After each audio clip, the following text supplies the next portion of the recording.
Today we fight the Siege of Tunis using DBA. Hamilcar, father of the famous Hannibal, victorious at the Battle of the Somme, marched on the rebel stronghold of Tunis in 238 BC. You can find out more about the events leading up to this battle by watching the previous video in the series. A link is provided in the video description. To demonstrate his intent for the besieged enemy, Hamilcar crucified captured rebels in full view of the city. Both sides knew there would be no mercy. Capturing Tunis was easier said than done, however. The city was protected on one side by the coast and on the other by salt marshes. Hamilcar was forced to split his army in two, bisected by the marshes, to fully surround the city. The commander he put in charge of his second force, however, proved overconfident. Insufficient sentries had been posted to warn of surprise attack.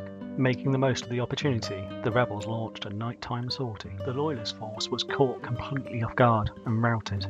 This battle had limited impact on the outcome of the war, as the rebels were still forced to abandon Tunis. Hamilcar's reputation may have been damaged, but he would retain high command. A quick disclaimer before continuing to the battle. We have very little information about this conflict.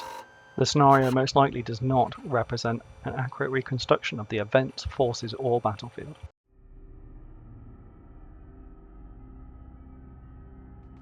The battlefield has two marshes, representing the salt marshes around Tunis, on the flank of the board. The much smaller loyalist army needs to protect its three camps for 15 turns, this time limit representing the approach of dawn and of loyalist reinforcements. The loyalist army will begin the game unaware, unable to move anything but a single element, a single base width until the rebels get close enough. Thus the rebels are slightly cautious on their first few turns to preserve the element of surprise. The loyalist general uses their limited command to send the Numidian infantry to investigate the marshes.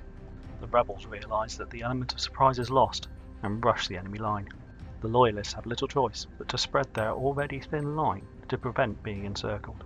All rebel forces apart from their skirmishers crash into the loyalist line.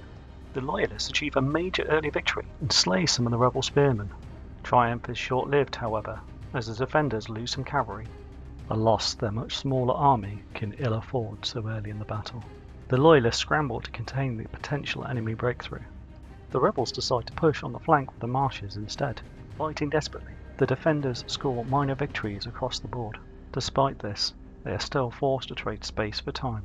The Numidians withstand the initial furious charge of the Gauls, but the Gauls simply rally and charge once again, and the Numidians are slowly driven towards the camp. The loyalist army is showing remarkable discipline during the chaos of the night assault. The rebel assault finds little headway through this organised defence. Their numerical advantage, however, is making encirclement inevitable. The defenders just need to maintain their defensive line a little longer. Rebel skirmishers slip through and are able to make an assault on the first loyalist camp. The defending infantry are forced to give ground, while the first camp is put to the torch. The loyalist general continues to fight ferociously, however, preventing encirclement on another flank. This gives time for some of the loyalist infantry to pull back and to prevent more camps being pillaged. But the loyalist general is finally trapped in a pincer movement, and although they fight bravely, they ultimately cannot escape. The defenders are forced to form a much smaller defensive line. On the next assault, however, the strain of constant battle takes its toll, and another formation of heavy infantry falls. Their numbers rapidly dwindling, the defenders now have little choice but to abandon all but a single camp. The Numidian infantry are running out of space they can fall back to.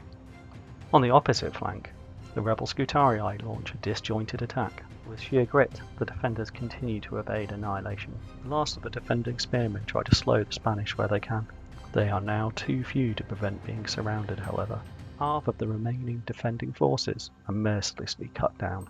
The remainder have nowhere left to run. The central objective now comes under assault, as yet another camp is put to the torch. Despite all odds, the defenders doggedly hold on. With time running out, the rebels' attack becomes desperate, and the few scattered defenders within the tents are able to withstand the attack. As the dark of night begins to fade, the last loyalist spearmen prepare themselves to give their lives for just a little bit more time, while an enemy outnumbering them 3-1 descend on the spearmen. Not only does this prevent most of the rebels joining the battle for the objective, but the defenders miraculously survive the onslaught, and the defenders of the last camp manage to drive off the rebels that do charge them. With the sun now finally rising, the rebels are called out in the open by the main loyalist column. Victory to the defenders. The cost was steep, however. All but the last camp and a single unit of spearmen lost their lives. This shows that despite some historical scenarios having imbalanced forces, you can still have an exciting, closely fought game.